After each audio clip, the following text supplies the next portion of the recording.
banyak yang kepikiran untuk jadi content creator juga di area kripto gitu. Ya. Menurut lu udah telat atau belum? Oh ya? Napasnya masih ada. Sebelum digantikan AI. Oh, Sebelum digantikan AI, yang penting lu harus bisa utilize AI. Kalau kita ngomongin cari duit kan simple. Kita kan cuman bisa punya uang itu dengan cara ngambil uang orang lain. Exactly.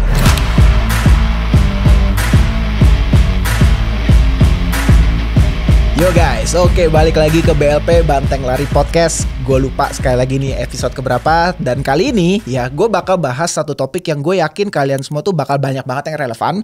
Mungkin kalian semua yang non-investor kripto atau investor kripto gitu ya, bebas gitu. Tapi apa ya, mungkin gini ya, banyak topik-topiknya kan biasa tamu-tamu gue yang nge-degen lah, bahas meme coin lah. Mungkin kalau kalian yang retail yang baru entry bakal agak mabok dengerinnya. Cuman kali ini gue agak sedikit naik ke permukaan. Gue bahas sesuatu yang menurut gue sangat-sangat interesting. Ini menurut gue personal opinion ya, sekali lagi ini peluang terbaik. Ini satu area yang gue yakin setiap kalian yang mau bener-bener berhasil, bener-bener besar, entah kalian kerja atau kalian bisnis or anything, kalian harus bisa mastering hal ini, berhubungan dengan hal ini ya, yaitu apa? Bikin konten seperti yang gue lakuin sekarang gitu. Karena gue yakin ini bener-bener apa ya, wah udahlah gak usah lama-lama lagi, gue bahas langsung sama masternya aja. Bro Ogut, apa kabar bro? Baik bro. Ini bener-bener sehat ya? Alhamdulillah sehat. Ini gue bener-bener undang langsung masternya, pakarnya. Ini bener-bener dia apa ya, dia content creator yang udah gede banget. Dan dia juga kayak mengedukasi para content creator untuk bisa besar, ya kan? Untuk lu gimana sih caranya untuk ya gitulah, jadi content creator yang baik gitu. Bro, cerita-cerita dikit dong background lu. Kayak kalau ada orang nanya nih sama lu, anggaplah gue gak kenal sama lu gitu ya, terus kayak kita baru kenalan, terus ditanya kayak who are you? Lu akan jelasin diri lu sebagai apa bro? Kalau jawaban politiknya ya orang biasa aja bro ya. Jangan gitu dong. Jangan gitu. Orang biasa aja. Sebenarnya kalau misalnya ditanya, gue tuh businessman sama investor lah. Oke. Sebenarnya gue bukan content creator, Andre. Ah serius? Sebenarnya gue nggak pengen jadi content creator. Tapi di tahun 2017, jadi gue cerita background gue tuh dari dulu emang suka dagang. Jadi dari SMP itu gue udah dagang macem-macem. Itu gue udah bisa ngumpulin UMR sebulan lah dari SMP ya kan? Alasannya karena bokap gue sekarang? UMR dulu ya. Oke. UMR dulu ya. Dulu kan kalau gak salah tuh, lu lahir tahun 99 Gua 89 ya? 90 kan? Lu berapa sih? Gue 93. Oke. 93 itu kalau gak salah sempat UMR tuh masih 2 jutaan something kalau gak salah ya. Waktu SMP SMA ya. Segitu gue bisa dapat dengan jualan macam-macam. Ada banget lu. Ada coklat, ada jualan kurban, gue pernah jualan kambing kayak gitu kan. Nah, saat itu abis itu kan gue lulus kuliah. Gue kuliah S1 ekonomi sama hukum, S2-nya Master Business Administration. Oke. Itu gue masuk kerja di consulting. Dapat gaji yang menurut orang-orang cukup gede. Nah cuman gue ngeliat sini kayak kok gue banting tulang kayak gini dapatnya segini ya. Oke. Sementara dulu gue jualan itu kok dapatnya bisa lebih gede. Oh. Ya kan. Oke. Dan gue nggak harus kerja tiap hari sampai malam gitu. Oke. Akhirnya gue nyari-nyari di internet, akhirnya ketemu buku 4 Hours Work Week-nya Tim Ferriss. Gimana cara ngasilin uang banyak dengan waktu yang di-spend sedikit. Oke. Ya kan. Akhirnya ya udah, gue balik lagi ke dagang. Oke. Waktu itu gue dagang ayam bakar. Gara-gara waktu gaji gue dapat lumayan oke, itu gue sisihin semuanya masuk di CE saham terus. Oh iya. Jadi gue udah mulai tahun invest berapa tuh? itu 2015. Brexit tuh 2016 ya kalau 2016 kan ya. Nah, gue cuan gedenya di Brexit. Jadi itu gue nggak tahu apa-apa, gue cuman tahu valuasi perusahaan dengan discounted cash flow dan lain-lain, standar lah gitu kan. Fundamental investment. Gue beli saham namanya, ini ajakan menjual dan beli bukan ya. Kan cerita story aja. Waktu itu ya, Merck namanya. Oke. Perusahaan pharmaceutical ya. Kan ada KLBF, Kimia Farma tuh gue lupa kodenya apa. Ini Merck. Yang perusahaan dari Jerman kan. Gue beli aja terus. Kenapa? Karena gue liat debt equity ratio-nya bagus, earning-nya bagus, masih hijau banget lah. Gue beli terus, tiba-tiba Brexit naik, gue lepas. Oke. Itu ya kalau di saham sih gede ya 40% ya. Kalau di kripto itu 5 menit lah. Gak bercanda terus. 5 menit kalau di kripto ya. Enggak 2x. Akhirnya gue jadiin warung ayam bakar. Oh gitu. Pas gue jualan ayam bakar itu kan kayak restoran, bukan restoran sih, warung di garasi rumah orang gue sewa. Gue ngeliat orang-orang untuk promosiinnya butuh food vlogger. Dulu tuh gue pakai namanya Tangerang Foodies kalau nggak salah. Tuh gue bayar buat bikin konten tok. Ini tahun berapa nih? 2017. 2017 tuh. Waktu itu IG, Instagram. IG. Zamannya IG. Nah, terus di situ gue ngelihat akhirnya warung ayam bakar gue bangkrut, ya kan? Karena tidak product market fit. Ya kan? Dan gue salah lokasi. Terus abis itu gue ngeliat, wah ini masa depannya bakalan ke digital. Ya kan? Akhirnya ya udah, gue mulai konten seadanya, pinjam kamera pacar gue waktu itu yang udah jadi bini sekarang. Ya, kirain jadi bininya orang. Enggak lah. Harus tahu diri dulu minjemnya ke siapa. Terus akhirnya gue hantem jadi konten kreator di tahun 2018 awal. Gitu. Nah, dan gue ngeliat, oh ini masa depannya sangat cerah karena semua orang bakalan ke digital. Dan gilanya itu pas 2020 COVID. Cepet banget nih. Cepet banget. Dan ditambah 2017 abis rungkat gue kan. Ayam bakarnya rungkat. Koin NXT sama Ignis gue rungkat. Oh, lu udah kripto waktu itu juga ya? Udah bro, dari 2017 awal. NXT sama Ignis. Bener. Wow, keren. Kayak gitu. Tapi waktu itu lu bikin konten apa pertama? Awalnya startnya apa? Karena gue kan suka baca buku self development ya. Wah, gue ngajarin orang cara kaya bro, anjay. Padahal miskin abis bangkrut. Gak rame dah tuh. Gak rame. Sampai akhirnya boomingnya tuh gara-gara gue bikin konten tentang interview kerja. Dulu kan gue consulting. Gue pernah bikin modul untuk HRD yang interview, kerja sama-sama konsultan HRD doang, HRD juga. Dan gue akhirnya tahu kan apa yang ditanya, cara jawabnya gimana, KPI-nya apa yang dilihat dan lain-lainnya kan. Akhirnya gue share di sosial media, di YouTube waktu itu. Kenapa gue mulainya YouTube? Karena gue butuh uang waktu itu. Jadi gue bukan dari keluarga yang ekonominya ada masalah ya. Tapi bokap gue itu tidak mau mensubsidi gue. Dia hanya mensubsidi membayarkan kuliah. Ya itu juga udah thank God lah ya. Udah dikasih kayak gitu. Cuman kalau misalnya untuk modalin, even bensin aja gue suruh bayar sendiri, suruh cari duit sendiri. Dan gue dulu waktu cari duit pertama dari dagang itu karena gue mau beli gitar tapi nggak dibolehin sama bapak gue, nggak dibeliin. Akhirnya gue cari mikir gimana caranya gue bisa beli gitar. Akhirnya gue dagang.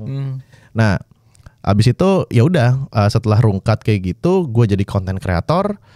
Interview kerja boomingnya di situ, di YouTube itu ya. Iya, dan akhirnya gue mikir kenapa ini bisa booming ya. Gue bikin konten sesuai dengan yang di YouTube luar. Zaman dulu kan zamannya apa yang knowledge itu siapa? Yang guru-guru kayak Dunlock gitu-gitu kan. Dunlock tahu. Terus siapa lagi tuh yang pakai kacamata tuh yang dibilang scam yang ada Lamborghini gitu. Siapa tuh? Ada itu Taylor. Gak tahu gue. Ada pokoknya itu lupa. Dunlock gue tahu itu emang ini banget. Iya kan, Dunlock. Terus abis itu si yang tua itu siapa? Ada lah pokoknya zaman-zaman itu kan. Yang tua kakek-kakek. Iya. Yang konsep kayak podcast. Iya. Cerita. Gue lupa. Gue tahu maksud. PBD, Patrick Bet David. Gue gak tahu. Kayak gitu kan. Gue ngajarin tentang self development, nggak laku, tiba-tiba pas interview kerja laku. Di situ gue ngeliat, oh ternyata harus paham yang namanya content market fit. Kayak gitu. Kayak lu ngajarin orang kaya, lu nya masih miskin, orang nggak bakalan dengar. Tapi kalau misalnya lu dari konsultan yang pernah bikin modul HRD ngasih interview kerja, orang dengar. Gitu. Ya udah akhirnya di situ gue mulai jadi konten kreator. Gitu. Yang awalnya dari konten itu dulu. Ya betul. Tapi itu udah nggak di market crypto, udah kapok tuh. Kalau market kripto 2017, gue lucunya waktu pertama kali masuk tuh, gue kira beli BTC harus 1 BTC bos. Karena dari saham kan. Iya. Saham kan harus beli satu lot. Dan itu satu lot gue masih 500 lembar loh, belum 100. Sekarang kan udah 100 kan. 100. 500 lembar. Terus gue mikir BTC gila. Waktu itu gue ngeliat BTC harga 80 juta. 80 juta guys, 2017 guys. Gila.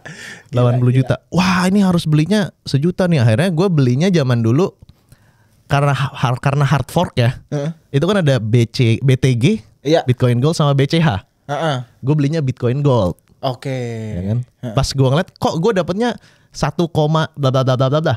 Oh ini bisa kayak gini. Akhirnya gue lihat di Google fraction. Oh bisa fraction. Akhirnya tiba-tiba BTC-nya udah naik banget tuh, udah 100 berapa juta gitu udah. Kan peaknya 2017 280 something kalau nggak salah, 270 280 ya kan.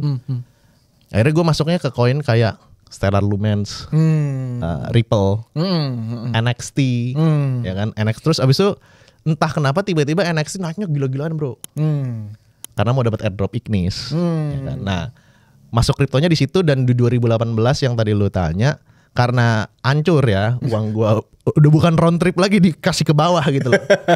Dikasih ke bawah. Cut lah ya. Iya, akhirnya gak gua cut, gua diem. Gue ya udahlah gue diemin aja. Akhirnya gue lanjut lagi jadi content creator. Oke. Tapi gini. Pertanyaan gue menariknya gini. First deal, first paycheck, lu bener-bener dapat duit dari konten itu setelah berapa lama? 6 bulan sampai 7 bulan kalau nggak salah. YouTube waktu itu ya? Iya, tapi gue bisa cairnya di bulan ke-10 ya, karena kan AdSense? Iya. Oh, udah tembus tuh ribuan jam sama itunya udah tembus? Udah. Wow, keren. 4.000 jam tayang sama 1.000 views, 1.000 subscribers ya waktu itu ya kalau nggak salah. 2018 ya. Oh gitu ya. Tapi nggak segampang sekarang, Dre. Soalnya dulu gue harus nungguin surat dari AdSense-nya. Iya. Terus habis konfirmasi rekening account bank kan, sampai nunggu lagi baru 3 bulan gue bisa dapetin AdSense gue. Oh gitu. Kayak gitu. Iya. Tapi gini, along the way lu bener-bener kayak take gini. Itu benar-benar 2018 pas lu bikin interview kerja langsung take off, atau lu ngerasa kapan sih, maksudnya berdasarkan perjalanan lu ya, kapan lu benar-benar mencapai all time high dari konten lu, bener-bener picking up yang cepet banget itu di kapan? 2020 pasti. Gitu ya, pas COVID ya? Yes. Konten lu masih mengenai interview kerja itu? Udah shifting? Udah enggak. Shifting kemana lah gitu? Shiftingnya ke gimana caranya make money dari konten. Oh, got it. Jadi kan gue udah bikin konten interview kerja dulu, make money, dapat endorse, diundang jadi speaker. Orang banyak nanya, bang, gue udah masuk kerja gara-gara konten interview kerja lu nih bang. Tapi gue nggak betah bang. Gimana caranya jadi konten kreator kayak lu ngasilin duit? Terus abis itu gue nggak usah kerja lagi, gue ngasilin uang dari konten. Gue lihat di situ, wah ada demand nih. Ya udah gue bikin si konten tersebut gitu, tentang konten kreator. Nah di 2020 itu take off-nya gila-gilaan. Iya lockdown. Iya benar. Di 2020 orang masih punya liquidity bos. Benar. Gak kayak 2022 2021 liquidity-nya udah habis kan. Benar. Bunga murah, cut rate semua, ya kan, the feds dan lain-lain. Itu banjirnya kan, gue buka kelas juga waktu itu yang tentang konten di 2019. Itu rame, orang-orang pengen jadi konten kreator. TikTok boom. Ya kan, Iben kan dari angkatan 2020 tuh. Benar. 2020 TikTok boom. Terus abis itu liquidity murah, uang murah. Itu gue dapat dari kelas, endorsement itu gila banget waktu 2020. Kenapa? Startup bubble kan. Benar. Startup bubble itu belum pecah loh bubble-nya loh. Itu lagi di peak-peaknya. Semua orang spending. Uang murah banget kan. Buset, di spend semua ke gua. Dar kayak gitu. Kayak gitu. Itu bener cepet banget. Bener. Gampang itu waktu itu ya. Itu benar-benar kayak wah, ternyata cari duit segampang ini ya gitu. Akhirnya puasa gue selama bertahun-tahun kok nggak kaya-kaya nih, gue bisa ngerasain nih di sini gitu loh. Kayak gitu. I see. Keren. Ini baru legit nih. Gue tuh suka denger story kayak gini, kayak nggak mungkin kayak startnya mulus langsung kayak cepet, tapi kayak ada proses ya, dari 2018 start, 19 20 take off, itu bener-bener gara-gara momentum COVID gitu ya, dan ada semuanya, ada reasonnya ya gitu. Dan ya ada musim panennya lah ya, lu bener-bener dapat di situ ya. Dan nggak pernah gue predik itu musim COVID. Iya sih, siapa itu sih? Gue mikirnya kayak ya udahlah, gue punya duit ya 2 kali UMR, ya udah, yang penting bini gue hidup, kan, hidup standar. Kebetulan kan gue juga ada privilege nih, gue ngaku ya, gue nggak pusing makan, nggak pusing tidur, simpelnya kayak gitu. Tapi dimodalin sih kagak. Gitu. I see. Gitu. Nah, gini, ini yang menarik ya, karena gue juga recently sejujurnya gue tuh dapat lumayan banyak pertanyaan, apalagi kalau gue lagi datang ke event offline gitu ya, dari gimana sih caranya menjadi konten kreator ini kalau gue spesifik kripto gitu ya. Tapi I think menurut gue nggak cuman kripto lah ya. Kripto itu kan satu topik yang memang gue suka, gue kuasai, dan gue happy to share gitu. Tapi kalau ditanya ke lu sebagai orang yang ngajarin kreator juga untuk saat ini tahun 2025, gimana sih caranya jadi konten kreator yang sukses? Coba dong kasih tips bro, gimana? Oke, pertama kita harus definisiin dulu nih Indre, sukses itu apa? Karena kan beda-beda. Setuju. Mungkin menurut lu untuk dapetin 1 kali UMR itu belum sukses. Ya kan? Karena kan stage-nya orang beda-beda. Benar. Terus ada lagi yang orang sukses itu pengennya adalah, oh gue cabut dari kantor, gue full time content creator bisa dapat 10 juta, sukses buat dia. Nah kita harus standarnya tuh mau di mana gitu. Apakah lu mau dapetin jadi kaya dari konten kreator atau gimana? Oke, let's say gini, gimana cara dapetin first 100.000 subscribers gitu? First 100.000 followers atau subscribers ya? Iya. Oke. That's it. Yang pertama adalah kita harus lihat dulu yang lu mau adalah followers. Oke. Ya kan?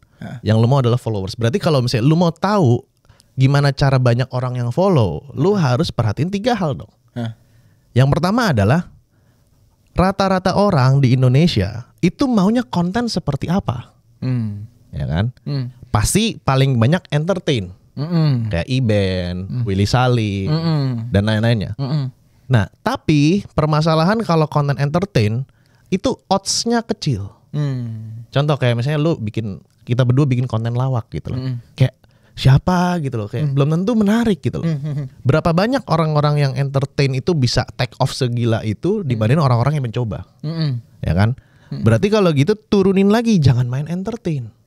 Dan turun lagi targetnya, nggak usah sampai kayak 100 juta, 10 juta gitu-gitu. Turun lagi, gimana caranya gue bikin konten selain entertain yang nggak perlu banyak unsur selera. Karena entertain kan banyak selera bro. Benar. Turunnya adalah ke konten education. Itu yang gue selalu encourage. Kenapa? Kalau konten edukasi, orang nggak peduli muka lu cakep, lu mau lucu apa enggak, tapi kualitas informasinya ini relevan sama relate nggak sama yang gue butuhkan. Yes. Itu yang pertama. Oke, kita dapat konten education gitu. Yang kedua, perhatiin adalah pilih konten educationnya niche apa. Nah, berarti kan kita harus lihat kita punya nggak ilmu untuk sharing konten edukasi tersebut dan kita suka atau tidak. Nah, kalau misalnya kita punya ilmu dan suka, contoh kayak lu misalnya di kripto, lu suka dan lu punya ilmunya, punya pengalamannya, it's good. Tapi kalau misalnya lu punya ilmunya tapi lu tidak suka ngebahasnya, tetap lakuin. Contoh kayak gue ngebahas tentang interview kerja, gak ada suka-sukanya gue ngebahas interview kerja, gak ada. Cuman gue ngelihat di situ adalah market butuh, gue bisa ngejelasinnya, dan yang ketiga nih paling benar, ada liquidity-nya nggak di situ? Asik liquidity. Liquidity, viewers tuh liquidity. Gue suka nih bahasa viewers jadi ganti liquidity. Lo liquidity content creator kan 2 bro. Iya. Followersnya, brand. Benar sih. Itu liquidity-nya. Benar. Sama platform lah, platform. Ya, Kayak gitu kan, itu kan 3 intinya. Benar. Kalau lu belajar makro, lu mikirnya liquidity kemana? Duit. Iya, duitnya kemana ya kan? Iya, benar. Jadi simpelnya kalau bahasa bukan liquidity-nya adalah ada business opportunity nggak di situ? Ya kan? Nah 3 ini yang lo harus perhatiin. Kalau gue simpelnya, gue ngelihat kenapa dari interview kerja gue pindah ke content creator. Yang pertama, market butuh interview kerja, yes. Kedua, gue bisa ngejelasinnya apa enggak? Yes, bisa. Ketiga, ada liquidity-nya nggak? Ada business opportunity-nya nggak? Ada, cuman berapa duit? Logikanya kalau misalnya lo mau jualan ke followers, itu followersnya harus punya 2 hal, buying power sama ability to pay atau buying power sama intention to buy. Dia pengen beli tapi dan punya uangnya. Punya uangnya juga. Sekarang pertanyaannya waktu gue bikin, ini orang interview kerja nih, nggak punya uang, pengen cari kerja buat dapetin duit, gue duitin lagi. Nggak bisa. Amsyong bos. Lu mau jual template CV 15.000 gitu? Kapan kayanya jualan template CV 15.000 gitu? Benar. Terus paling lu bisa bikinnya event untuk job seeker. Job apa namanya? Job fair lah. Job fair. Gitu. Benar. Cuman berapa time sama berapa effort yang lu harus keluarin gitu. Benar. Sementara pas gue switch jadi content creator, banyak banget opportunity yang bisa kebuka gitu. Oke, untuk orang yang mau belajar jadi content creator. Nice, gitu. nice. Jadi gue sangat menyangkal kalau lu mau bikin konten itu harus yang lu suka. Tidak. Lu bikin konten itu harus yang lu ngerti ngebahasnya. Kalau udah ada duitnya, ntar lu juga suka gitu. Iya bener sih. Kalau udah duit ntar lu juga suka. Karena at the end of the day kita suka duit. Bener. Kayak tokennya lu gak suka tiba-tiba kali 2 happy juga. Jadi suka, wah langsung bullish gitu. Tapi gini, oke, next questionnya adalah menurut lu, ya ini kan ya apa ya? Dengan segini banyak pilihan platform kan sekarang makin banyak, dan I mean sekarang gue ngomong kripto aja ya, memang sehari-hari topik gue gitu, kayak konten kreator kripto juga udah makin banyak gitu. Dan gue yakin teman-teman yang nonton di sini mungkin kalian juga banyak yang kepikiran untuk jadi konten kreator juga di area kripto gitu. Yeah. Menurut lu udah telat atau belum gitu? Pertama being a content creator dulu deh. Di kripto. Non kripto dulu deh. Jadi content creator belum telat. Oke. Menurut gue napasnya masih ada sekitar 5 tahun sampai 10 tahun. Oh ya? Napasnya masih ada. Sebelum digantikan AI. Sebelum digantikan AI, yang penting lu harus bisa utilize AI. Oke, iya. Karena gue ngejaman content creator belum ada, bahkan belum ada CapCut bro. Iya. Gila, gue lulusan manajemen sama hukum ya. Gue harus belajar Adobe Premiere. Yang gua buka biasa PowerPoint, lu bisa langsung ketik. Iya. Atau Word langsung ketik. Ini blank, bos. Iya. Nih editor kan pertama kali Adobe Premiere blank. Ini gue harus ngapain, coy? Mabok, gue juga mabok. Nggak tahu kan? Ini apa gitu. Yes. Bener. Terus ada CapCut mudah. Oh ya, jauh lebih gampang. Betul. Jauh. Tapi masih bikin skrip sendiri, bisa ide konten harus riset sendiri dan lain-lain. Sekarang ada AI. Mau nggak mau lu harus pakai AI untuk survive sampai 5 sampai 10 tahun lagi. Nah, di next 10 tahun sih menurut gua udah AI semua ya. Oke, jadi menurut lu 5 sampai 10 tahun lagi being content creator masih sangat-sangat relevan. Yes. Oke. Kalau misalnya ada yang ngomong, "Telat, Bang." Oi, bro. 5 sampai 10 tahun lagi tuh gue jadi content creatornya dari 2018. Berarti udah mau 7 tahun ya. Iya juga. Udah 7 tahun kan? Iya juga ya. 7 tahun is a long fucking way, bro. Iya. 5 tahun itu masih long way loh. Bayangin berapa cycle yang bisa lu dapetin untuk lu ngumpulin reserve cash buat lu sendiri. Nanti pas udah 10 tahun ngilang aja dari sosmed gitu. Lu udah mainin capital lu sendiri. Kan logikanya kayak gitu. Itu masih panjang. Kalau untuk content creator crypto itu masih banyak banget celah sih, bro. Oke, ini udah masuk spesifik ke niche-nya kriptonya. Masih banyak banget celah ya. Kalau yang gue lihat ya, ini gue nggak tahu lu setuju apa enggak ya. Kan gue follow di Twitter ya. Orang kripto itu mostly technical analysis. Iya. Sementara kalau kita technical analysis kan kita bikin apa ya, bullish pattern triangle, descending triangle, Elliott wave dan lain-lain. Technical analysis itu menurut gue adalah akhir dari titik di mana lu pakai buat entry. Menurut gua. Gimana akhir dari titik lu buat entry atau exit. Oke. Ya. Sebenarnya di atas itu ada reason kenapa candle ini bisa naik bullish tiba-tiba, bisa turun tiba-tiba, kan ada naratif researchnya, makroekonomi researchnya dan lain-lainnya kan. Nah, itu yang jarang menurut gua disentuh sama crypto influencer, bro. Yes. Kayak gitu. Contoh sekarang kalau misalnya gua mau investnya ke token yang naratifnya tuh lagi nggak didukung, ya nggak naik-naik, bro. Karena logikanya, sepemahaman gue ya, koreksi if I'm wrong, kan newbie juga di kripto. Jadi token atau koin kalau misalnya mau naik, itu harus ada orang taruh duit di situ. Betul. Atau supply tokennya di burn, diturunkan supply dan demand kan. Kalau lo nggak tahu the whole global market liquidity-nya seperti apa, siapa yang pegang liquidity-nya mau dilemparinnya kemana, gimana lo bisa tahu lo mau beli tokennya apa kan? Betul. 100% setuju. Ya itu apa ya? Yang tadi lu bilang itu sebenarnya ini gue setuju banget sama lo, karena banyak orang yang menurut gue nggak paham bahkan bahkan simple price action gitu loh, nggak understand mengenai itu. Kenapa harga bisa naik? Ya karena there are more buyers dibanding sellers. Itu simpelnya gitu loh. Kenapa orang beli? Ya lo harus ngerti itu naratifnya lagi lari kemana. Kenapa harga turun? Ketika turun semua orang langsung yang nggak ngerti pada bilang rak. Padahal memang karena there are more sellers dibanding buyer. Lebih baik yang jualan dibanding yang beli. Makanya harga bisa turun. Itu kan sebenarnya teori price action yang paling sederhana, yang sangat-sangat itu paling basic lah. Tapi banyak orang nggak ngerti loh. Bener, bro. Gitu. Banyak orang nggak ngerti. Gitu. Cuman kayak turun dikit baru 5%, 10% rak gitu. Like bro 10% rak, bro. Iya, bro. Like bro, tolong deh. Terus langsung bilang, wah nyari exit liquidity. Ya ampun gitu. Dia belum pernah kena rak kali ngomongnya kayak gitu ya. Wah, gue udah pernah kena rak, gue udah pernah kena honeypot, semua gue udah pernah kena lah. Ya itu basic price action lah menurut gue. Tapi ya gue setuju. Understanding naratifnya itu lebih penting dibanding cuman sekedar membaca pattern gitu. Benar. Iya. Gue sendiri jujur ya memang gue kan emang bisa semua TA basicsnya gue bisa, cuman emang gue nggak ngonten itu kan. Iya, benar. Gue nggak ngonten itu ya. Memang gue lebih makro bahas project kayak gitu ya. So lu ngelihat opportunity-nya lebih banyak di area itu. Jadi kayak ada satu satu influencer kripto yang bisa cover up the whole global liquidity sama larinya liquidity-nya kemana. Makanya nih gue setuju sama omongan Timothy. Orang dari TradFi kayak forex sama saham masuk ke kripto, it's so easy. It's so easy banget gitu loh. Contoh simpel, Timothy bikin borong Bitcoin. It's so easy, semua orang bisa lakukan, bos. Benar.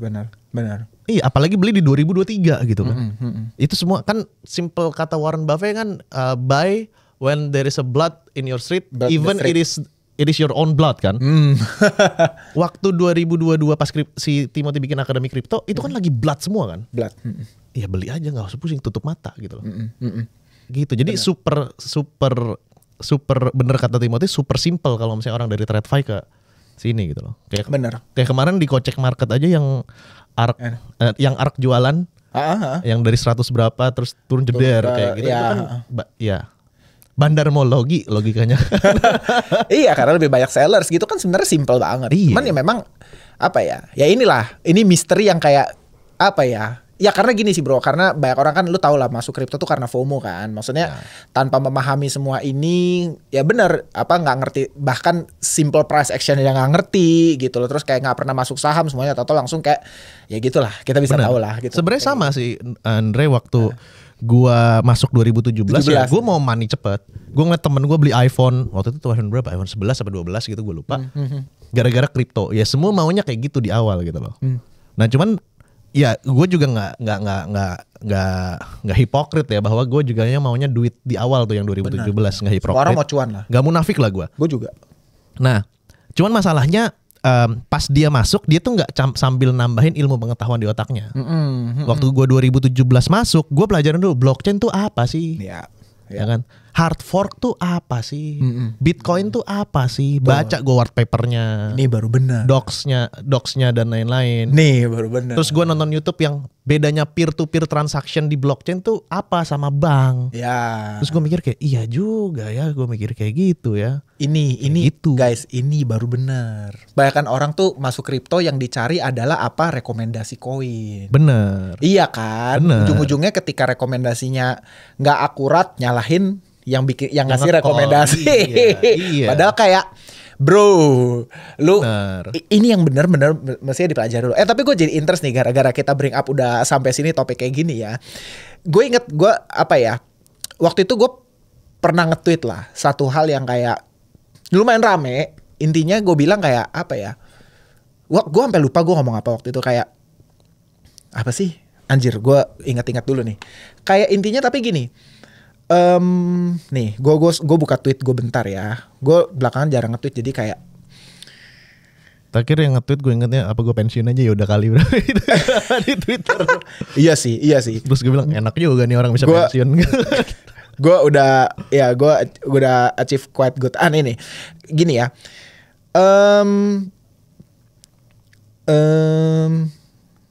Mana ya? Ya waktu itu sampai kayak kita mau bahas nih gitu. Apa sih bro? Gue tuh nge-tweet apa sih bro? Yang apa Pendle man? Bukan. Oh, intinya gini. Gue udah lupa lah persisnya. Tapi intinya gini. Banyak orang tuh, gue consider gini nih. Anjir, gue jadi penasaran tweetnya. Udah tentang fundamental gitu ya? Udah agak jauh soalnya. Bukan. Yang waktu itu tuh bentar. Gue quote nggak kalau salah ya? Wah, gue tuh jujur karena nggak pernah buka notif ya. Gue tuh nggak bacain. Nah ini dia nih ya. Gue bilang I don't know udah berapa kali gue ngomongin di TikTok, tapi gue remind ya, menjadi seorang investor handal itu ada journey-nya. Oh iya betul. Yaitu kerja, cari duit, nabung, simpen duit, dan investasi atau gandain duit. Ya, kebanyakan kalian ya pasti tergiur maunya langsung lompat ke step nomor 3, yaitu mau belajar ngelipat gandain duit. Tapi kalian tuh nggak ngerti gimana cara nyari duit atau nyimpen duit. Not gonna make it. Ya, tapi tetap gue gak menutup kemungkinan ada aja yang berhasil langsung loncat ke nomor 3. Tapi menurut gue peluangnya sangat kecil, so gue gak akan pernah rekomend kalian untuk loncat ke nomor 3. Iya gak sih? Ini menurut gue trap yang kebanyakan orang yang masuk ke kripto maunya langsung ke nomor 3. Benar. Iya kan? Benar bro. Ini gue bisa testify bahwa omongan lu tuh bener banget. Gue 3 cycle kan, 2017, 2021 sama sekarang kan. Ini third cycle lu ya? Gue baru make money di cycle sekarang bro. Oh iya? 2017 tuh gue rungkat ya. 2021 rungkat juga.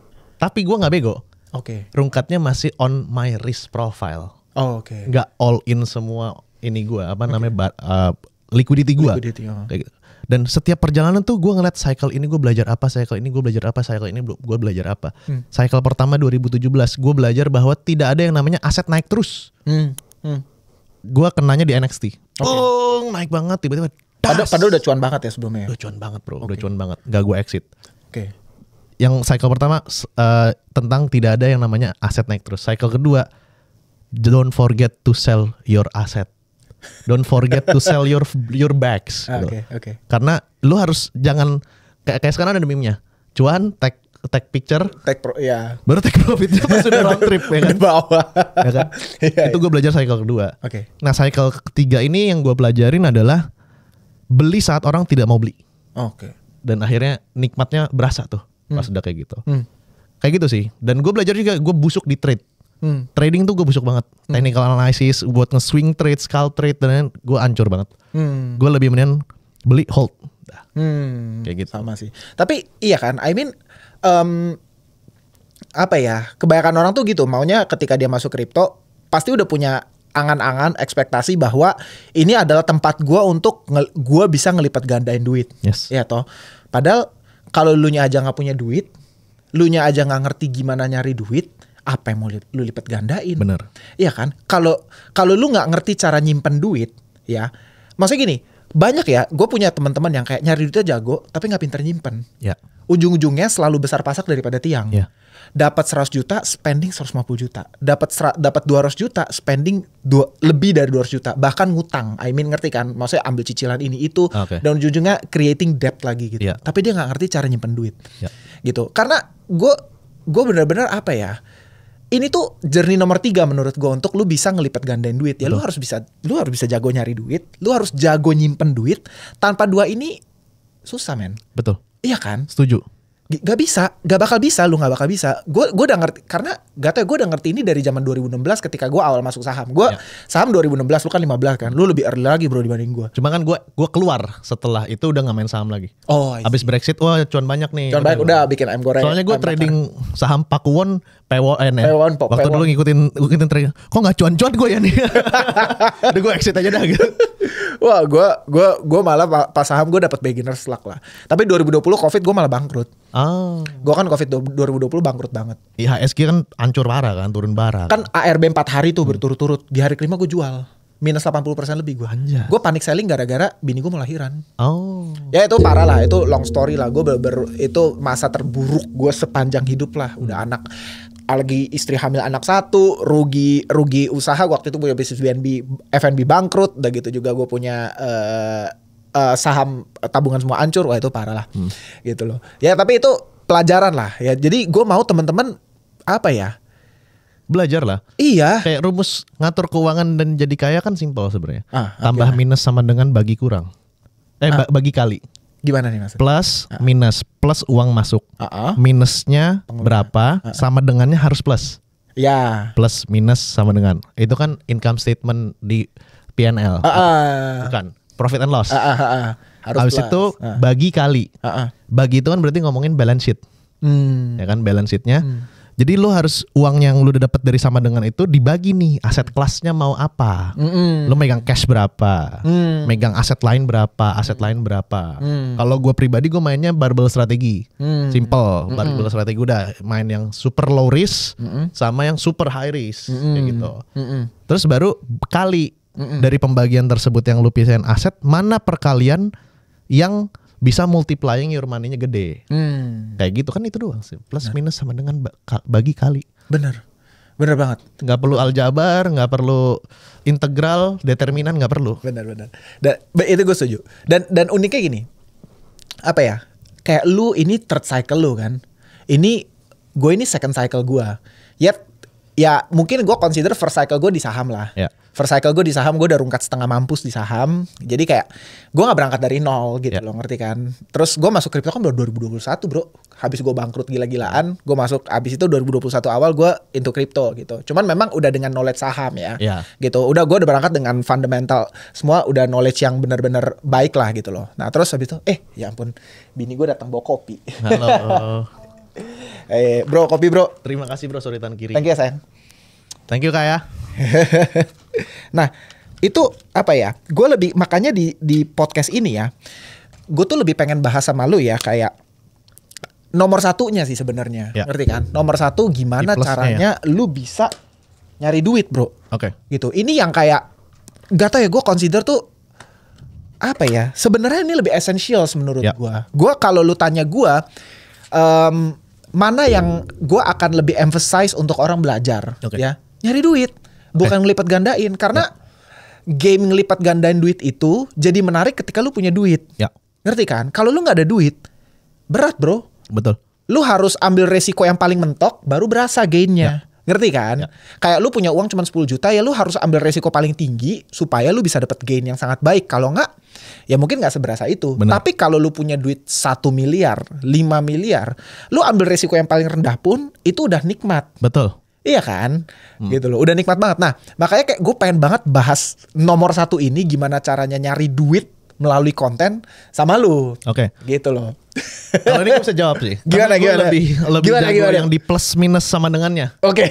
Kalau multiplying tuh gue belum pernah dapat jackpot yang kayak 100x dari kripto, belum pernah ya.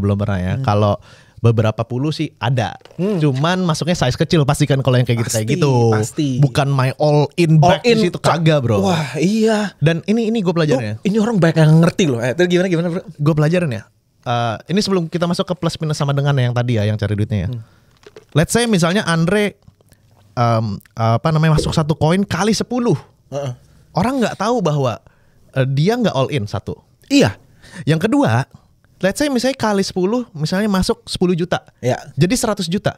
Ini yang gua pahamin ya. Psikologinya Andre itu udah ngelihat 100 juta kayak oke, it's good money. Bukan yang kayak life changing money banget. Itu yang gue perhatiin gitu loh. Oh. Ya kan? Jadi yang gue lihat yang banyakan yang smart ya, bukan berarti nggak ada juga yang all in tiba-tiba ceder naik gitu. Ada. Cuman persentasenya kecil banget. Iya. Dan nggak bisa ditiru menurut gue. Bener, psikologinya tuh harus matang dulu. Kayak gue punya back yang safe-nya. Ya udah, gue kalau misalnya mau pakai yang agak resikonya ini dihantam segini bisa kali 10 dengan probabilitas 1/99% nggak masalah kayak gitu. Benar. Dan pada saat dia kali 10 rasanya kayak Oke, alhamdulillah gue kali 10 gitu loh. Gak yang kayak wah kayak gitu. Ya. Mostly seperti itu ya. Bukan berarti gak ada ya. Ya. Dan gue pribadi pun gue mungkin masih agak berat juga untuk dapetin 100x kayak gitu, belum pernah soalnya kayak gitu. Nah, kita balik lagi ke plus sama minus. Kalau kita ngomongin cari duit kan simple. Kita kan cuman bisa punya uang itu dengan cara ngambil uang orang lain. Exactly. Dengan cara trade something. Uang tuh cuman pindah. Yes, contoh kayak gue jual vape gue nih ke lu. Nah, si Andre harus berpikir bahwa uang yang ada di kantongnya tidak lebih berharga daripada vape ini. Betul. Ya kan? Jadi berkata vape lebih besar daripada rupiah lu. Ya. Bukan gue bilang rupiah lu nggak berharga, bukan ya. Tapi kan trade seperti itu kan. Jadi berarti kita gimana caranya meng-create sebuah barang atau jasa yang bisa ditukar. Ya kan? Barang atau jasa yang bisa ditukar. Contoh misalnya kita dapat endorsement sebagai content creator. Berarti brand tersebut merasa bahwa cash reserve-nya dia yang ada di balance sheet-nya dia lebih layak ditukarkan untuk marketing activity si content creator jasanya ini. Itu lebih berharga daripada uang yang dia pegang. Benar. Sehingga dia bisa menghasilkan cash flow lagi. Nah, berarti fokus kita untuk plusnya ini, untuk dapetin uangnya ini, berarti kita harus menciptakan sebuah value. Nah, untuk kita menciptakan sebuah value, kita tuh kejar-kejaran sama satu hal yang paling berharga di dalam hidup manusia, yaitu time. Ya kan? Timothy bilang energy, tapi gue bilangnya time. Kenapa? Kita itu sebenarnya time itu adalah sebuah konsep yang agak delusional. Karena time itu bukan sebuah global KPI, tapi kalau yang kayak hari Senin, Selasa, Rabu, Kamis itu kan cuma perpindahan rotasi bumi sama evolusi bumi di matahari kan.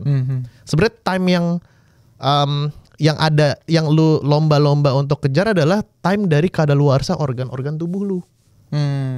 Jadi kita punya life expectancy berapa di Indonesia rata-ratanya, kita bagi per jam, kita punya berapa jam dalam hidup kita.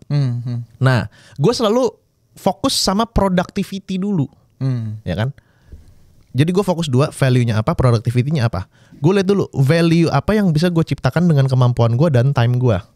Ya kan, dan diterima sama market. Sama kayak narasi token. Ya. Market ini lagi narasinya apa? Kalau misalnya lu bikinnya kayak radio atau lain-lain, zaman sekarang udah kalahnya sama podcast dan lain-lain. Berarti nggak cocok gitu. Ya lu deliver sesuatu value yang bisa diterima sama market. Marketnya ready to buy a lot. Ya kan? Lu provide itu. Ini yang gue lihat di content creator waktu tahun 2017. Ya kan? Gua aja yang liquidity terbatas, demi ayam bakar gue laku, gue mau bayar si Tangerang Foodies. Ya kan? Ingat banget tuh gue. Nggak tahu akunnya gimana. Ya kan? Itu mikirnya value-nya kan. Nah, value itu setelah lu ciptakan value, lu lihat value ini bisa dihargain berapa. Nah, kalau misalnya lu ikutin Naval Ravikant, value itu kan ada macam-macam ya. Ada yang time, ya kan, jasa, produk, informasi dan data, sama terakhir intellectual property. Ini gue tambahin dikit kan. Gue selalu aim gimana caranya value gue dihargainya mahal dengan effort yang paling kecil. Value termahal dengan effort yang paling kecil untuk ngasilin duit lebih banyak adalah money, bro. Gue ngasih lu money, gue loan, ya kan, gue dapetin interest. Ya itu kata gue enggak ya, karena kan gue muslim nggak boleh interest kan. Riba ya. Iya kan, apa capeknya? Lu ngasih lu duit, terus abis itu dapetin interest. Itu kan nggak capek, cuman ngasih duit doang. Sementara di compare sama orang yang kerja di kantor, lu nuker waktu lu semuanya untuk uang. Nah, gue nggak pernah mau menukar waktu gue untuk uang, kayak gitu. Gak gitu juga, kadang-kadang kalau misalnya diundang speakers bayarannya oke ya mau juga lah bro. Ya kan? Gitu. Tapi ada another level lah. Another level gitu. Kalau dibayarnya mahal oke lah, punya gitu kan. Itu yang pertama. Sama yang kedua, setelah lu udah dapetin value yang lu miliki ya. Jadi kalau teman-teman pusing create value. Value itu simple. Lu produk sama jasa apa yang bisa lu kasih ke orang lain ngasih duit lu. Simple gitu aja. Ya, manfaat gitu loh. Betul. Nah, selanjutnya setelah lu udah dapetin value lu harus selalu pikir yang namanya productivity score. Orang itu banyak mikir bahwa produktif itu harus ngelakuin banyak hal, bro. Padahal enggak. Productivity itu sama dengan dollar per hour. Dengan waktu lu yang terbatas lu bisa ngasilin berapa dolar. Jadi kalau misalnya lu sibuk banget seharian tapi ngasilinnya 1 bulan cuma 1 juta dibanding gue yang nggak ngapa-ngapain ngasilin uang 10 juta, gue lebih produktif dari lu. Betul. 100% agree. Betul, karena produktif itu adalah dollar per hour. Nah, untuk menciptakan sebuah value dapetin dolar kan berarti ada aktivitas di per hournya itu. Dolar dibagi hour. Jam. Aktivitasnya kan adalah pasti butuh time. Nah, gimana caranya time-nya ini berkurang? Dolarnya tuh naik terus. Nah, untuk time bisa berkurang itu banyak banget yang bisa dikurangin metodologi.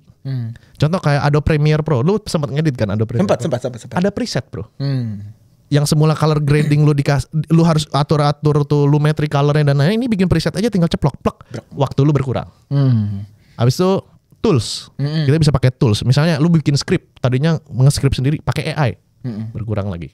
Produktif time-nya berkurang. Yang ketiga leverage-nya itu adalah karyawan dan lain-lainnya. Itu kan berkurang. Akhirnya dolar lo sama, tapi waktu lo untuk mendapatkan dolar itu berkurang. Jadinya productivity score lo naik. Waktu lo bisa di-spend sama keluarga, ngelakuin yang macam-macam kayak gitu. Atau reset token. Benar. Itu sih caranya. Legit. So I think menurut gua kesimpulannya adalah gini. Lu sangat encourage teman-teman gitu ya, semua yang nonton di sini untuk kalian bisa gain value and sell your value at certain amount ya, bebas berapapun lu mau nilai value lu berapa gitu ya, untuk earn money. Lu very very supportive, positif dengan betul itu. Karena gue juga nggak full time Web3 bro. Gak kuat gue full time Web3. Gila men, gak kuat gue. Gue kemarin nyoba, ini gue cerita sedikit ya. Nanti gue mau jelasin tentang namanya perceived value buat orang-orang bisa cari duitnya. Kemarin gue coba scalping bro. Waduh, gue nonton Squid Game kagak kuat gue bro, kayak gue nonton Squid Game set gue ngeliatin layar lagi. Sambil scalping. Gue nggak bisa bro, nggak bisa. Paling kalau mau trade gue belajar swing trade lah sekarang. Nah, balik lagi ke yang value, balik lagi kita ke core-nya value. Value itu ada 3 lapis bro. Core value, added value, sama perceived value. Oke. Ya kan? Kalau lu rata-rata orang tuh mikirnya, oh ya udah gue sediain vape aja, gitu kan, vape aja. Itu tuh cuman core value-nya. Core value. Nah, lu tuh harus belajar lagi namanya added value sama perceived value. Added value itu adalah fitur tambahan yang bisa bikin harga barang atau jasa lu lebih mahal. Ya kan, contohnya misalnya kalau lu tukang pijet nih, core value kan pijet. Ya kan? Added value-nya mungkin ditambahin manicure, pedicure. Ya kan? Oh, jadi satu paket. Kayak gitu. Core value-nya pijet sama manicure, pedicure, atau sama kretek-kretek ya kan. Itu kan masih stretching. Stretching kayak gitu. Nah, itu juga kayak jam tangan nih, Garmin kan, Apple Watch. Ini kan sebenarnya core value-nya adalah nunjukin jam berapa. Tapi kita bisa ukur heart rate, bisa ukur step dan lain-lain. Itu kan added value-nya. Nah, itu harus kalian tambahin added value-nya. Baru perceived value, bro. Perceived value ini sebenarnya value yang ngada-ngada. Kayak apa sih, delusional gitu. Tapi orang lain mau rela bayar mahal. Itu sama kayak jam Rolex. Jam Rolex sama ini, buset. lebih bermanfaatan ini bos. Lu bisa lihat HRV, bisa lihat tidur lu berapa lama. Jam Rolex jam cuma aja. itu doang, jam doang. Tapi perceived value-nya adalah lu pakai Rolex, lu punya image bahwa lu udah sukses. Betul. Kayak tukang pijit. Lu mijit sama peretak-peretak, tapi lu punya sertifikasi dari Donald Trump misalnya kayak gitu. Wah ini pijet, yang mijet pribadinya Donald Trump, ya harga lu lebih mahal. Betul. Itu caranya lu bisa dapetin uang banyak tanpa terlalu banyak bekerja keras. Betul. Ini banyak orang nggak paham. Tapi catat, sebelum lu dapetin itu lu kerja keras dulu. Betul. Gitu. Betul. Itu menurut gue kayak sesuatu yang kayak banyak orang nggak paham, banyak orang tuh nggak ngerti. Tapi sebenarnya ya, ini gue bahas dari sisi content creator dan semuanya ya. Kayak itu game yang menurut gue apa ya?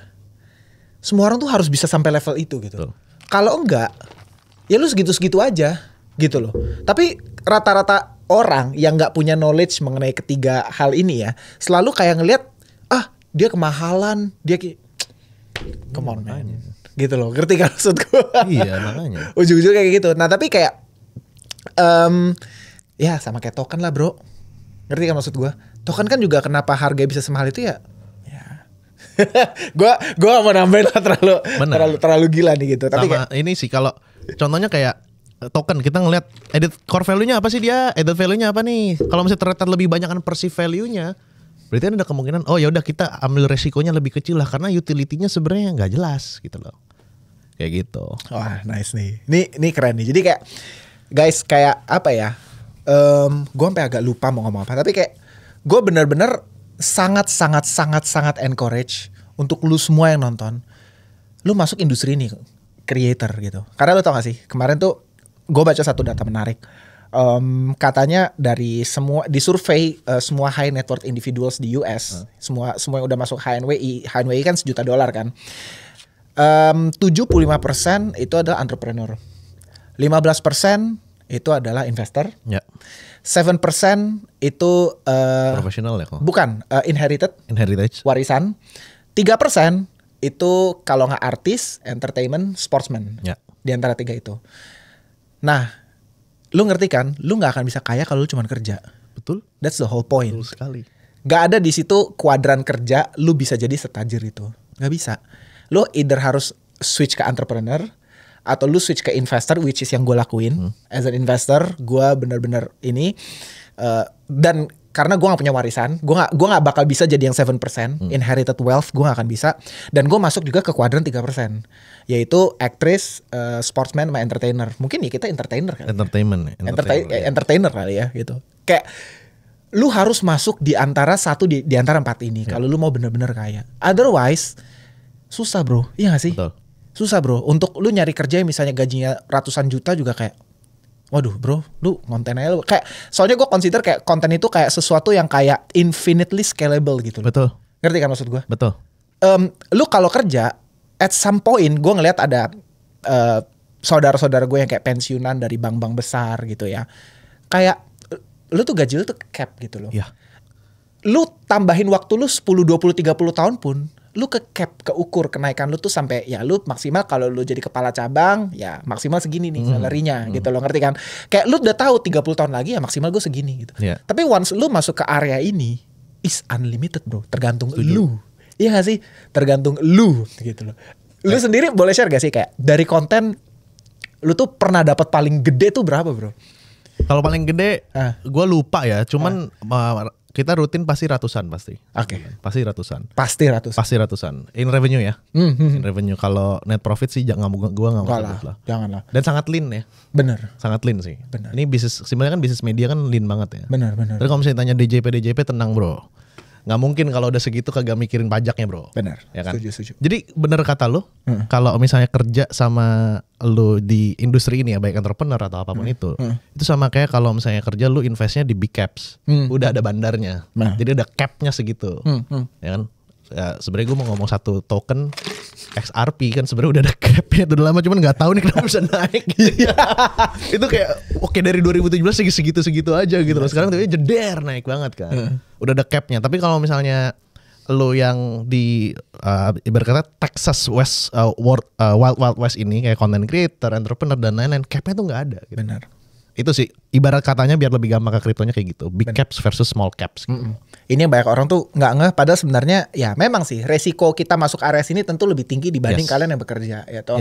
Kalian tuh stable, udah pasti dapat gitu. Kalian nggak bear risk lah. Yang bear risk siapa? Ya yang hire lu. Iya kan, ngerti kan maksud gua? Yang hire lu sebagai karyawannya ya, mereka yang tanggung resikonya gitu loh. Tapi memang gue mengakui untuk lu sebagai kerja, lu being a creator, you bear more risk lah dibanding kayak lu ngantor gitu. Tapi kayak it's infinitely scalable gitu. Itu yang kayak keindahan yang banyak orang tuh nggak ngeh. Gitu. Tapi ini juga sih, gue menyadari bahwa kalau gue campaignin semua orang harus bisnis, harus kreator, gue agak susah juga ya. Bener, tapi at least lu nggak taruh back lu di satu tempat lu cari duit gitu loh. At least lu punya cash flow tambahan di luar itu, terus lu bisa manage money dengan baik, terus lu bisa punya penghasilan dari investment juga. Jadi lu kerja bisa semau lu. Lu pecat gue juga gue masih hidup. Let's say lu kerja, lu punya kos-kosan 10 pintu, 1 pintu 1 juta. Ya lu mau dipecat besok ya gue masih makan. Benar. Jadi lu nggak jadi babu bos lu sih, intinya kayak gitu. Benar. Kayak gitu. Itu sih, itu gue sangat setuju. Nah tapi lu bisa ini gak sih share dong kayak yang lu lihat tren untuk mungkin 2-3 tahun ke depan as creator apa nih trennya? Gua nggak tahu ya. Menurut lu setuju nggak? Gue tuh lagi ngeliat bisa jadi live stream bakal jadi tren. Gitu. Menurut lu gimana? Live stream pas akan jadi tren. Kenapa? Kalau kita lihat analisanya live stream itu, orang tuh pengen deket sama kreator as a person. Betul. It's not like kayak ya udah lu cuman sharing ilmu bye enggak. Tapi at the end kalau yang gue lihat konten kreator itu memang awalnya dia expert di satu bidang. Let's say kayak Andre di crypto, expertnya di bidang itu gitu loh. Tapi nanti dia makin naik level, kreator itu tujuan akhirnya adalah nicheless kreator. Jadi lu tuh nggak punya niche. Ada bubble niche tertentu. Let's say kalau awalnya kripto, lu bisa nyambungnya ke yang nggak jauh dari kripto ya, misalnya makroekonomi, saham, finance dan lain-lain gitu. Tapi dia pengen lihat kreatornya as a person, nicheless jadinya. Contoh simpelnya kayak Ferry Irwandi lah, itu udah nicheless. Lu mau bahas santet bisa, iya lagi dan lain-lain bisa. Itu udah nicheless gitu. Tapi awalnya dia kan dari editing video, terus habis itu bikin tentang konspirasi, ya kan, dan lain-lain kalau nggak salah ya belajar itu. Terus akhirnya sekarang makroekonomi dan lain itu masih satu jalur, tapi ujungnya orang pengen tahu hidupnya si Ferry Irwandi. Ya, benar. Tujuan lu kesana memang mulainya dari satu niche topik tertentu, dan itu yang bisa menyelamatkan lu nanti dari AI. Karena kalau misalnya lu cuma expert doang dan lu nggak segera jadi nicheless, nggak as a person, jadi nama Andreas Tobing sama Aldio Ogut Muda Cuma Sekali itu menjadi sebuah keyword. Lu bakal mati sama AI. Lu benar-benar bakal mati sama AI. Kedepannya seperti itu. Terus yang kedua juga gue ngeliat kreator yang nggak utilize AI in next 2 years, 3 years mati sih. Oh iya? Iya dong. Gimana nih? Satu, AI itu udah ngebantu lu untuk scripting dan lain-lain, ya kan. Kedua, nanti someday bakal ada namanya virtual AI agent buat jadi influencer, bos. Udah ada lagi. Udah ada. Tapi belum di Indo ya. Belum di Indo, di luar ya. Di luar. Anak-anak yang Web3 harusnya tahu ya. Harusnya tahu ya. Ada. Kadang dipakai juga ya buat analisa on-chain. Ada. Ntar masa gue spill ticker ya. Jangan. Terus. Nanti all in lagi kan. Iya, jadi itu bakalan ke depan gitu loh. Kayak buat angkatan yang dari 2017-2020 dengan adanya AI tersebut itu ngebantu jauh daripada lu harus ngelihat kayak apa namanya, bukan token kan ya, Etherscan atau Solscan gitu, lu liatin satu-satu walletnya dan lain-lain. Sekarang udah ada AI itu lebih gampang gitu, bisa ngecek bundle, historical rug poolnya dan lain-lain. Itu kan itu kan something yang kayak holy shit, ini lebih mudah banget. Tahun 2020 waktu zaman NFT mania, buset nyarinya ini gimana devnya, gimana liatin history track walletnya satu-satu, kirimnya kemana. Sekarang udah ada kayak gitu. Nah di dunia content creator pun AI ke depannya. Dan AI-nya bukan yang cuman buka ChatGPT lu tanya-tanya, bukan. Ada lagi banyak. So untuk mereka yang baru start gimana? Lu consider utilize ini gimana? Utilize AI itu gimana? Apakah untuk bantu mereka bikin script, bantu mereka baca tren, or gimana? Oke. Kalau untuk yang baru, saran gua, kalau yang punya duit lu subscribe aja ChatGPT yang $20 ya. Atau Claude Sonnet 3.5 lah. Oke. Kalau udah sonnet 3.5, lu coba subscribe. Gunakan setiap lu bingung. Jadi lu kalau bingung itu jangan tanya temen dulu. Ya. Tanya dulu ChatGPT. Nggak, atau lu lihat Google dulu. Jadi biar lu ada hasrat untuk kepenasaran meriset gitu. Kalau dulu kan kita invest kan kita carinya Investopedia. Ya. Nyari-nyarinya. Ya kan? Kayak hubungan antara Fed rate cuts dengan risky aset gimana, ya kan? Nah kalau misalnya lu nggak ketemu baru lu tanya ChatGPT. Yang kedua adalah lu harus train GPT lu. Jadi kan GPT itu kan ada namanya memory update, ya kan? Di GPT itu gue kasih tahu, ini sama kayak Ko Andrew Sutanto ya, kasih tahu gue tuh siapa, gue maunya apa, gue invest di mana aja, total net worth gue berapa, liquidity gue gimana, anak gue umur berapa dan lain-lain. Jadi dia tahu profil gue. Oke. Nah terus setiap ada gue bertanya, ya kan? Dan membutuhkan dia analisa, gue minta dia untuk save di memori. Jadi biar besoknya nggak nanya lagi. Terus lu train gimana caranya si GPT ini bisa ngeliat pattern dari cara lu bikin skrip, cara lu berpikir dan lain-lainnya. Sampai lu nanti nanya, menurut lu gimana cara gue berpikir? Si GPT bisa jawab, oh berpikir lu gini. Gue kan orangnya terstruktur dan deep detail kalau misalnya analisa kan. GPT itu sampai bisa ketahui, oh lu orangnya kayak gini, lu deep seperti ini, deep scene ini butuh akurasi kayak gini, butuh akurasi kayak gini. Jadi lu bener-bener kayak punya bayi sendiri di ChatGPT tersebut. Biar apa? Biar lu nge-cut banyak time-nya. Mulainya startnya dari situ dulu aja deh. Gak usah mikir-mikir yang pakai GPT assistant lu bikin sendiri pakai Python atau HTML kayak gitu nanti aja deh. Setuju sih. Kayak gitu. Setuju lagi. Gue juga ada teman gue yang kayak very much into AI ya. Dia juga dari tahun lalu udah rekomendasi gue untuk kayak ngetrain AI gue sendiri. Dan itu gue udah lakuin. Gue jujur aja kayak gue kan kalau bikin TikTok kan gue bikin skrip kan. Skrip gue itu semua kemarin ini ya kayak gue punya gak tau ya lebih dari 50 skrip tuh gue lemparin semua ke si ChatGPT gue ini. Gue lemparin dan kayak next time gue train dia untuk kayak coba dong lu bikin skrip dengan topik ini tapi dengan style gue gitu. Dan dia bisa lakuin walaupun ya kebanyakan masih nyampah lah ya. Kebanyakan masih jelek banget lah gitu loh. Tapi kayak gue bisa ngeliat dia tuh makin mendekati gue. Gitu. Itu gue kayak ngeliat gila sih. Waktu itu idenya teman gue yang jago banget AI ini bilang kayak lu kalau sehari kan biasa, karena waktu itu gue ngeluh sama dia gini, gue inget banget ya. Gue kan kalau misalnya ada endorsement nih, let's say ya. Gue kalau misalnya project kan gue harus baca papernya dulu kan. Gue baca white papernya dan itu takes time untuk gue bikin satu skrip gitu. Usually gue sekarang udah makin cepet lah baca skrip. Gue baca paper tuh makin cepet. Tapi usually gue butuh sekitar mungkin 2 jam lah gitu. Untuk sampai gue dari baca paper semua sampai gue bisa bikin summary. Gue bisa bikin skrip yang rapih lah gitu loh. Tapi dia bilang imagine kalau misalnya lu lagi exhausted, lu lagi capek apa gitu kan. Lu gak punya 2 jam. Lu harus utilize AI. Betul. Train AI lu. Sampai akhirnya ya lu tinggal kasih linknya aja. Bikin skrip gaya gue jebret 5 menit selesai. Lu bisa langsung produce video. Bener. Gue bilang wah bener bisa. And gue udah lagi ngerjain work on that. Dan kayak oh iya lu bisa lu. Gue setuju banget sama yang lu bilang poin nomor 2. Dan in the future Andre, lu kan masukin skrip. Masukin paper on paper. White paper kan. Docs-nya kasih link docs-nya. Bener. Untuk analisa project. Lu minta dia bikin skrip kayak lu. Habis itu lu syuting kan. Nextnya lu gak usah syuting lagi AI yang generate muka lu sendiri. Ngasih itunya seperti itu. Gila ya. Gitu. Tapi dengan syarat lu udah punya personal brand. Nah kalau misalnya influencer gak bisa kayak gitu sih mati sih. Benar. In the next 5 years ya. Kalau 2 years 3 years sih masih belum ya. Ke Indo ya. Kalau luar mungkin, tapi ke Indo belum kalau menurut gue. Larinya ke sana lu lihat. Ya, Indo kan telat beberapa biasa tahun. Telat lah, lagging. Indo kan beberapa tahun kayak gitu. Wih, keren. Itu si AI sih. Keren. Lu kalau bener, gue setuju banget sama kata Timothy. Kalau misalnya lu gak bisa membuat diri lu tidak bisa digantikan dengan AI, you're gonna be wiped out by AI.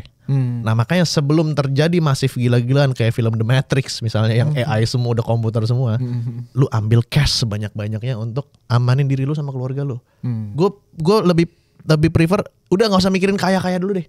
Yang penting hidup lu nyaman, tenang, punya cash, keluarga bahagia, itu dulu deh. Setuju. Kalau menurut gue kaya butuh luck. Tapi untuk hidup sengsara butuh skill. Untuk hidup tidak sengsara butuh skill. Gitu. Itu bener. Luck itu butuh bro. Bener. Lu untuk sekaya itu butuh luck. Yes. Gue bisa kayak gini juga karena luck bro. 2020 luck bro. Iya. Ya kan? Tapi gue mempelajari isi otak gue biar gue gak hidup sengsara sama keluarga gue. Gue setuju. Gue setuju banget. Bener. Gue juga kalau ditanya sekarang gue kayak banyak lucknya juga. Iya bro. Baik lah kayak. Keren men, thank you banget men. Nah ini gue sekarang masuk ke segmen terakhir. Gila gak berasa men, udah sejam loh kita loh. Gue masuk segmen terakhir yaitu boleh ya gue nanya sama lu, bullish or bearish. Oke. Ya. Jadi gue cuma akan sebut satu ticker ya. Lu cuman boleh jawab lu bullish or lu bearish. Kalau gue nggak tahu bilang aja nggak tahu ya. Oke lah. Kalau lu gak apa-apa lah gitu. Tapi kan lu most likely lu juga lumayan deep into crypto market juga kan? Lumayan lah. Lumayan kan? Token-token yang ada di exchange Indo lah biasanya. Gak apa-apa lah. Kita nyerempet dikit bahas lah. Oke. Buat lu, gue starts dari Celestia atau nggak lu? Celestia tahu. Bullish or bearish? Netral. Gak boleh. Cuman boleh bullish or bearish. Gue nggak pelajarin sih, tapi kayak dia di modular blockchain kan? Iya. Bearish. Oke. Kaspa gue gak belajarin. Oh, ya udah, oke, nggak apa-apa. Arbitrum, oke, pasti tahu. Bullish, oke. Bullish. Virtual protocol, anjay. Aduh. Ini bullish. Kalau Bit Tensor? Tahu ya? Tahu. Bullish. Oke. Render? Udah moonback sini gimana ya? Bullish aja. Udah moonback. Ya, fair.